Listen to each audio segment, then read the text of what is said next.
Hi, my name is Matthew Hibden, and I am the Strategic Communications Manager in the College of the Liberal Arts at MTSU. Our 2021 Lifelong Learning program was co-presented with the MTSU Alumni Association and was entirely virtual. Our sessions explored the Roaring Twenties, and one of our sessions was by Dr. Nancy Goldberg, a professor of French in our Department of World Languages, Literatures, and Cultures. Dr. Goldberg's session was entitled Roaring to Forget, France in 1919 to 1929. I hope you enjoyed Dr. Goldberg's lecture. It's sometimes difficult for people today to remember World War I and to imagine what life was like for those involved.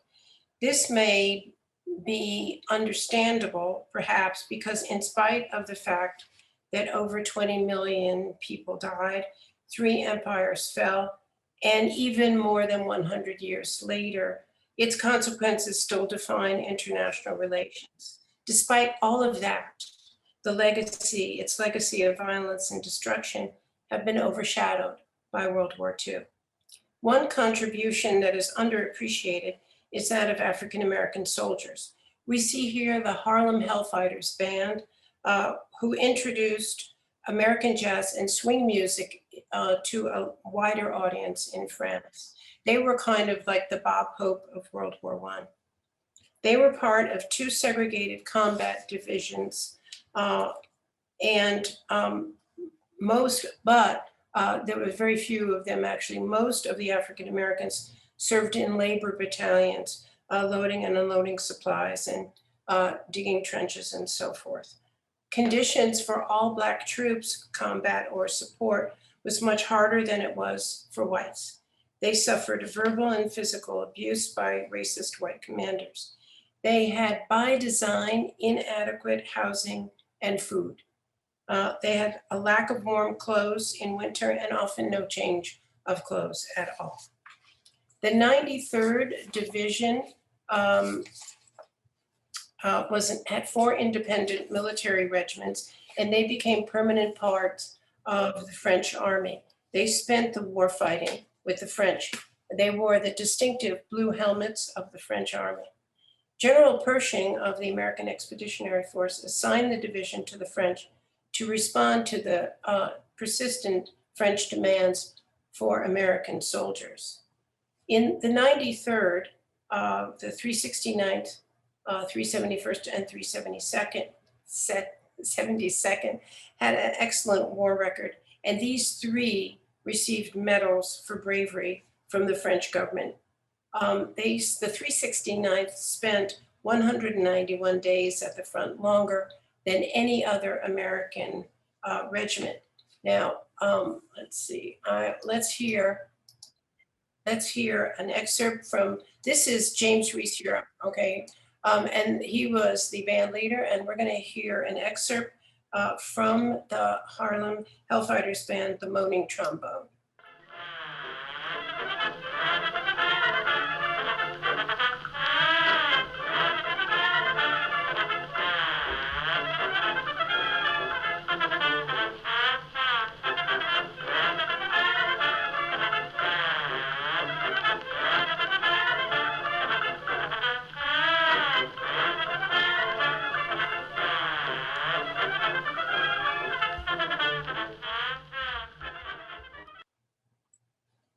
There are many photographs of the trenches and the soldiers, but it's hard to capture the atmosphere of savage violence and the sound of unrelenting barrage of shells and machine guns.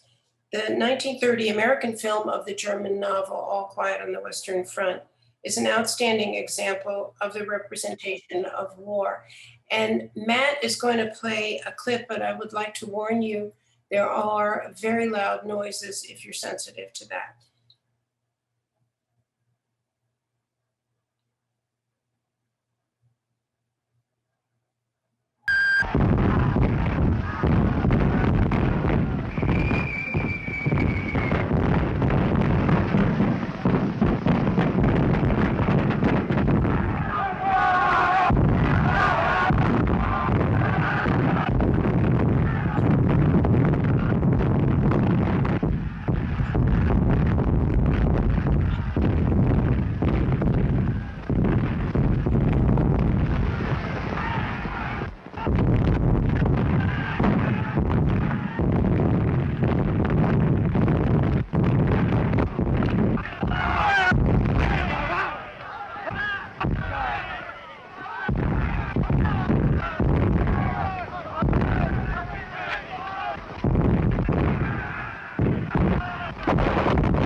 So the legacy, the legacy of the Great War was devastating on France's population, and you can see the numbers here: almost 1.5 million men, and it was disproportionately more losses of France's soldiers than any other belligerent country.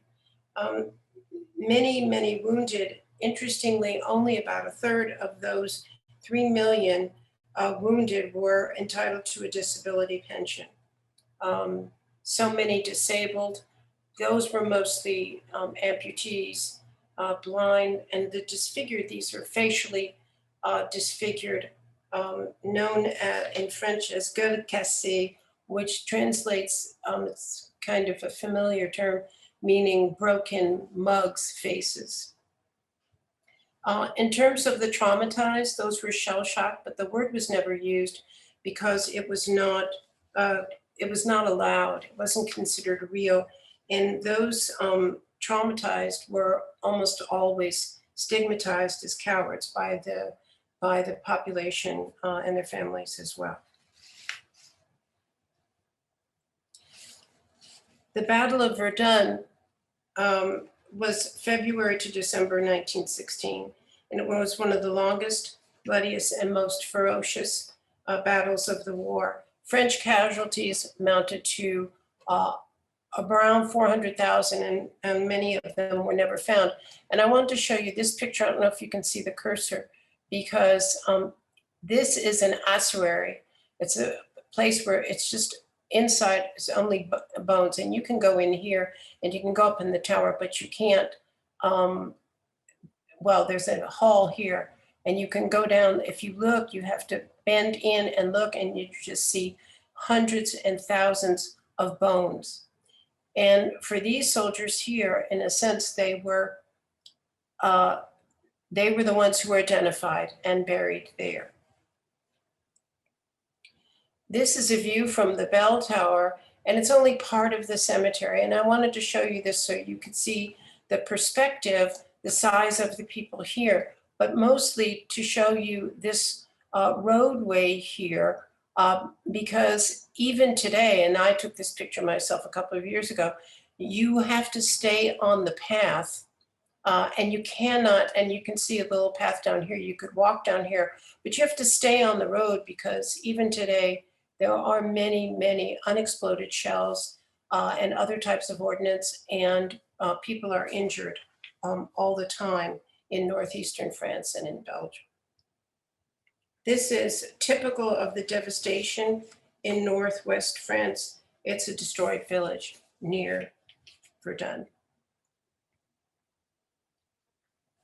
In anticipation of the effects of the war on French families, this group, along with many others, was founded in 1914. And if you look on the side, you can see that it's created the day of the mobilization.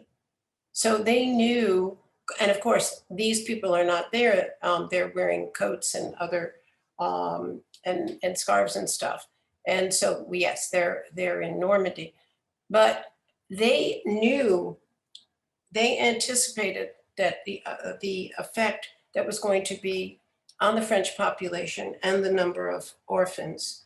And it shows how many families were directly affected by the war. So we have heard about Rosie the Riveter in World War II. What did women in France do in World War I? Well, they were encouraged, they were urged to help overcome the labor shortage by replacing the men in any place where they could. Here we see the munitionette who worked in munitions factories, And they're loading up shells, and which is very dangerous work. And there were often explosions and people seriously wounded and killed. Women did all kinds of jobs: postal workers, streetcar drivers, ticket clerks, all kinds of things, worked in the fields, but also nurses, paid and volunteer. And they were encouraged to become what was called war godmothers, so that they could send parcels and letters to individual soldiers, but these were at their own expense.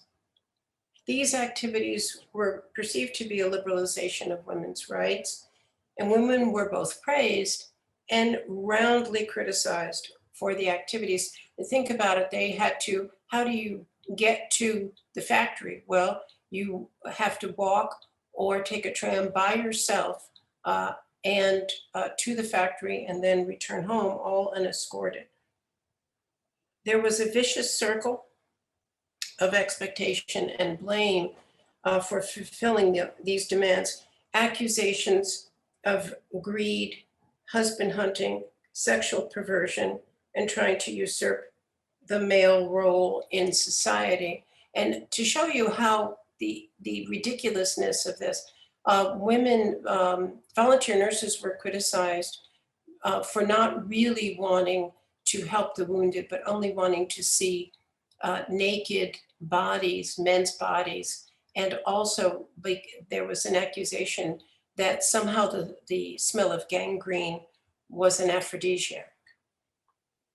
Many French women thought that they'd be granted the vote after the war as reward for their service. But the Senate in 1920, which was made up almost completely of veterans, rejected this proposal, even for suffrage at the municipal level.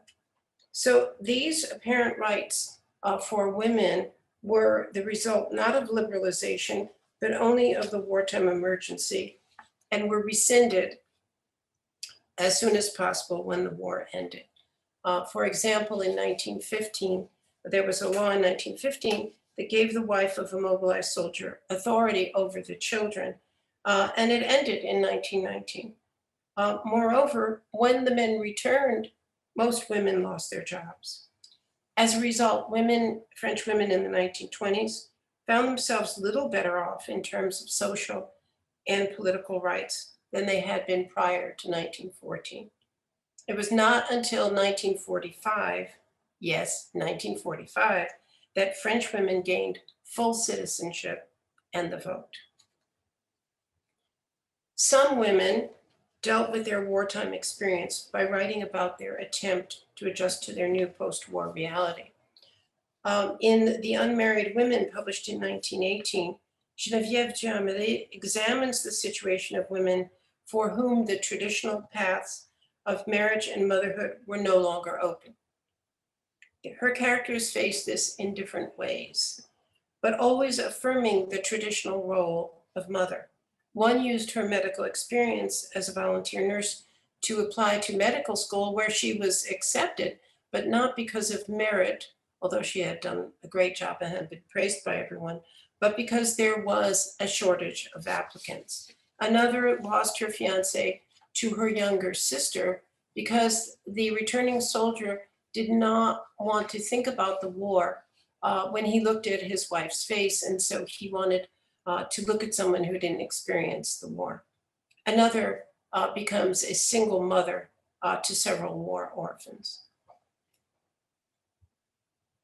Another impact of the war was the pandemic of 1918 that killed more people than the war itself.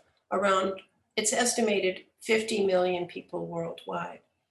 Many of those who died in France were convalescent soldiers, including the poet Apollinaire, former prisoners of war, and civilians who had suffered from a lack of food and basic necessities throughout the war, which was 4.5 years.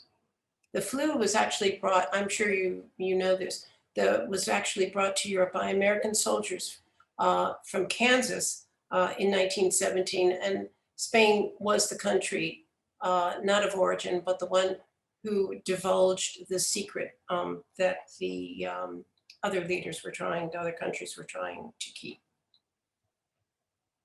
Another consequence of the war was the large number of veterans who lost limbs. They were fitted with, from our point of view, rather primitive artificial legs and arms, and were compelled to return to the fields to restore French agriculture to its pre-war levels. The state spent enormous sums to get medical care for the millions of wounded who had survived the war, and also to help veterans and the unemployed to get back on their feet. The cost of recovery helped explain why France needed and wanted reparations from Germany. It was not greed, as some have alleged, but really a financial necessity. By the early to mid 1920s, the recovery was underway, with the auto industry providing much of the momentum. Industrial production in 1919 was 57% of that of 1913. By 1923, the GNP had recovered to 87% of the 1913 number.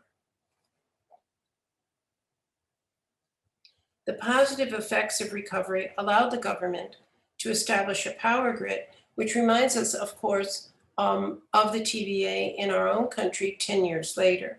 It brought electricity beyond Paris. 75% of the French population had access to electricity in 1927, and that number was 25% in 1919. The economic recovery saw demand for small appliances and consumer goods throughout the country, especially in Paris. Here we see the car maker Citroën's ad in 1925 that showcased consumerism. It's fitting that he chose the Eiffel Tower, which is a Paris landmark, obviously, that itself symbolized modernity. Starting in 1921, the French government constructed over 58,000 affordable housing units in an effort to eradicate the slums.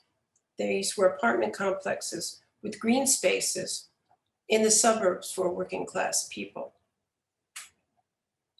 And I wanted to show you this example. This is one from Drancy, which is a suburb east, a little bit east of Paris. And these orange brick buildings, in fact, there are many of these types of buildings in Paris and all over, featured the very new modern and innovative style known as Art Deco. The magazine industry created desire for travel and consumer goods. Here you see someone with the Parisian Life magazine ready to, trying to decide whether she should go to the sea or the mountains. Advertising took advantage of the new technologies like the wire photo machine and transatlantic cable to stimulate the purchase of consumer goods, including, as we see here, latest trends and fashions. An indication of the return of France to prominence as a world leader is that it hosted both the summer and the winter games in 1924.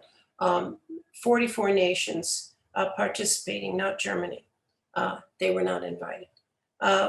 Gymnastics and personal fitness became very popular. The world famous Le Mans race began in 1923, the 24 hours of Le Mans. And we cannot underestimate the role of the press and the radio to broadcast and publicize these events in the creation of audiences.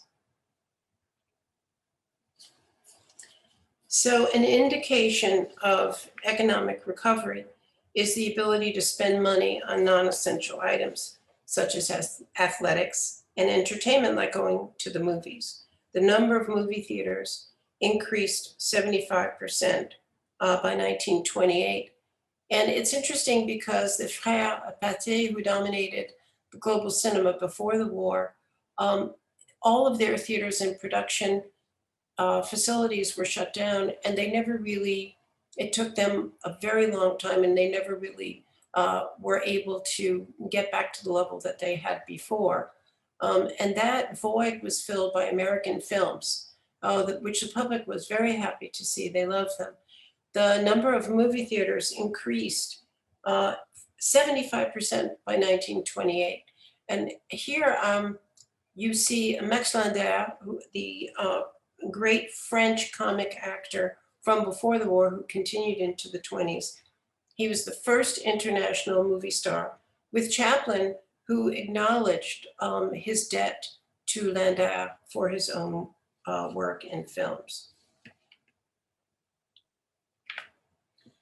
Just as the proliferation of magazines and the return of movies helped spread images of modernism throughout the country, the French fashion industry and Coco Chanel played a role creating images of the modern woman. Chanel's take on the style was free from the restrictions of the previous eras. Instead of creating garments with corsets and everyone was glad that the corset was done, she opted for a looser flowing silhouette to allow women the opportunity for more freedom. And she also was the first person to create the French sailor shirt, which I'm happy about, and the iconic little black dress in 1926. However, it was a work of fiction, La Garçonne, the Bachelor Girl, by Victor Marguerite in 1922, which foreshadowed the contradiction of modern French women. The book details the adventures of a young woman named Monique, whose short hair and androgynous appearance demonstrated a non-traditional femininity. Monique's independent lifestyle and sexual freedom created a scandal, even though by the end of the book, she decided to settle down to a conventional family life. The book was quickly put on the index of prohibited books by the Catholic Church. Before going too far in thinking that all French women had become the modern androgynous garçon, there was still a very strong conservative movement that championed and celebrated the large family. Normality was defined by the reestablishment of the familiar pre-war divisions of separate spheres, the home for women, the workplace for men. Pro-natalist policies and strict anti-abortion measures were implemented. For women, married or not, the repopulation of France was a sacred patriotic duty. The state provided financial benefits and services to encourage an increase in the birth rate, including lower taxes and preferential transportation rates, as well as investing in schools, especially nursery schools, and facilitating childcare for working mothers. And many of these measures still exist today.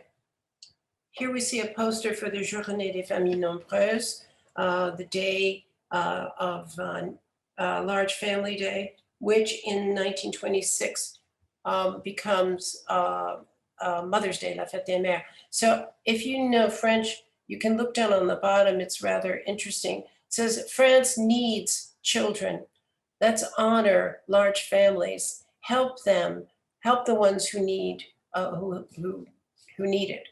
It is our duty. That's a word that's used extensively in this time period. You have a duty to the state. You have a duty to your country, to the people who have died in the war. It's in our interest, and so France will live powerful, prosperous, and glorious. Let's give what we can.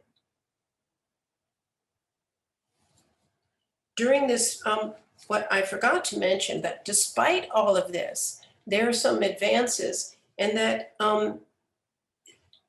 so we pick up on this idea of the contradiction. So we have at one hand this push to have more families, but there's also a change that's made in the curriculum for of girls' schools in the public schools. Okay, and so why is this important? Because up till 1924, there were separate course of study for boys and for girls. The main differences being that the girls learned home economics and domestic and activities, And they were kept from studying anything that might allow them, that would prepare them for sitting for the entrance exams to the university. So starting in 1924, this changes and they have the exact same curriculum. During this time, the music hall became prominent. People often went to the theater, spectacles, and other attractions. Some of the best known examples were American influence shows at the Casino de Paris and the Folies Bergère. It was at the Folies Bergère that Miss Dinguet, her risque routines captivated all of Paris, and she went on to become the most popular French entertainer of her time and the highest paid female entertainer in the world. In 1919, her legs were insured for 500,000 francs, and here she is with Maurice Chevalier. No discussion of France in the 1920s would give a full picture without a few of the most famous French writers who challenged many of the traditional tropes and techniques of literature, evident as well in music and art. This modernist experiment was prevalent in several fields: literature, classical music, and painting. So we're going to look quickly at each one in turn. Here, going from left to right, you see René Marin, who's a Martinican writer, whose novel Batuala won the Prix Goncourt in 1921. And this is France's top most prestigious literary prize. And he criticized, among other things, colonialism in his book. Marcel Proust, of course, who explored the senses as doorways to the past. And though he died in 1922, his books kept being published all throughout the 20s. Colette, whose sensual descriptions recreated her life and childhood in Burgundy, and André Gide, whose novels, although written in a very classical prose, explored the limits of the will, and all of these writers were innovative, and at least Gide and Colette, of course, caused scandal. In 1923, the composer Darius Milhaud, the poet Blaise Cendrars, and the cubist painter Fernand Léger collaborated on an experimental ballet based on African folk mythology and called La Création du Monde. And it was one of several collaborative projects during this time period fusing classical music and modernist art and poetry. Dada started in 1916 in Zurich by a group of international artists and writers who were disgusted by the war brought by civilization. And they talked a lot about how they hated civilization. Its nihilistic aesthetic evolved in the post-war period to surrealism, with its interest in the extrasensory, supernatural, and psychic, often expressed through mixed media. Some of the well-known surrealists used new forms of expression in poetry, such as Breton, and who published a manifesto in 1924. And I put the definition that he gave there so that we can understand or at least begin to understand what he was talking about, definition of surrealism. A sampling of some of the best known surrealists include the ones that I've listed here. They were international. Hadar had been a Dadaist, and he was German, as was Ernst. Paul Éluard, the poet, Tristan Tzara, lived in France, but he was Romanian, I think. And Duchamp, we've already talked about. And we're gonna see something that he created in a minute. As well as the photographer, there were, these people were writers, artists, sculptors, and photographer, the most famous of whom is Man Ray, the American, and this is his photograph of the Marquise Casati in 1922. So here we see three prevalent artistic styles that coexisted in the 20s, and the juxtaposition exemplifies the differences among the traditional by André Derain on the left side, which was considered a return to normalcy. Marcel Duchamp, this is the Dadaist, and he is, this is what he called a ready-made, in that it was a found object that he then changed in some way. This is a postcard from one of those booksellers by the Seine in Paris that he changed with a pencil. And finally, the Woman with a Book by the Cubist painter Fernand Léger, 1923. Like the Olympics in 1924, the International Exhibition of Modern Decorative and Industrial Arts in 1925 was part of the rebirth of Paris as the artistic epicenter of the world. The style moderne represented here at the expo became known as Art Deco. Many ideas of the international avant-garde in the fields of architecture and applied arts were were presented for the first time at this exposition. Amazingly, there were 15,000 exhibitors from 20 different countries, and it was visited by 16 million people during its 7-month run. The 20s in Paris is often remembered for the glitter of its cafe life. Two of the better known ones include Le Boeuf sur le Toit, founded in 1921, where French and European writers and artists gathered. And of course, I'm sure you've heard of La Closerie des Lilas, the favorite of Hemingway, F. Scott Fitzgerald, and other expats. Interestingly enough, the expats rarely mixed with the local French population.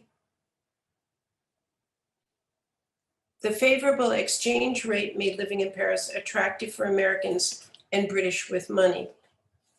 People who were seeking fame, like Hemingway here, and escaping prohibition and discrimination. So here we see, here we see Gertrude Stein. In her salon, she collected art with her brother, and she knew everybody and advised everyone. And here she's seated under the portrait of her by Picasso. She also served as an ambulance driver in World War I and did help the Americans and French people in World War I. So we have Hemingway, very young Hemingway. Up here in this, the upper right, is a picture of Sylvia Beach in her bookshop, Shakespeare and Company on the Rue de l'Odéon. This was started out as a bookshop and a lending library, and every English-speaking creative person in Paris came there, and Hemingway borrowed a lot of books. And here you see Sylvia Beach with James Joyce, whose work she recognized very early on as a work of genius. And she supported him financially and emotionally, and really was responsible for the publication. She was the first publisher of Ulysses in 1922. And of course, the one and only Josephine Baker, who came to Paris in 1925 at the age of 19 and was an instant sensation. And so we see that the decade of contradictions comes to an emblematic end. We have the Kellogg and Briand Pact of 1928, in which France and the US, and then later most countries, promised not to use war to resolve conflicts. Now, this was a utopian treaty with every hope of success, yet the decision to create the Maginot Line a year later shows the opposite. The Maginot Line is a group of subterranean concrete trenches along the border with Germany. You can still visit them today. An endeavor which more accurately anticipated the next decade rather than the one that just ended. So we see in France the concept of the Roaring Twenties, les Années folles, was experienced mostly by a small group of creative people like Coco Chanel, Marcel Duchamp, and Darius Milhaud, and expats who found in France an ideal atmosphere to realize their artistic vision and personal freedom. Most of France remained Catholic, conservative, rural, and impacted by the memory of a war that stands still today as the embodiment of waste and tragedy.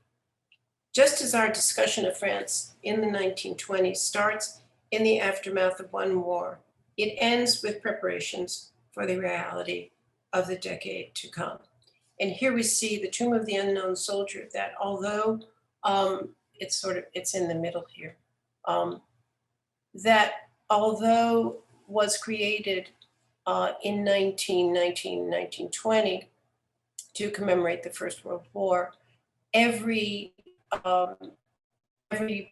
war and conflict that France has been in since has added a section in this area, added another unknown soldier's tomb. Thank you.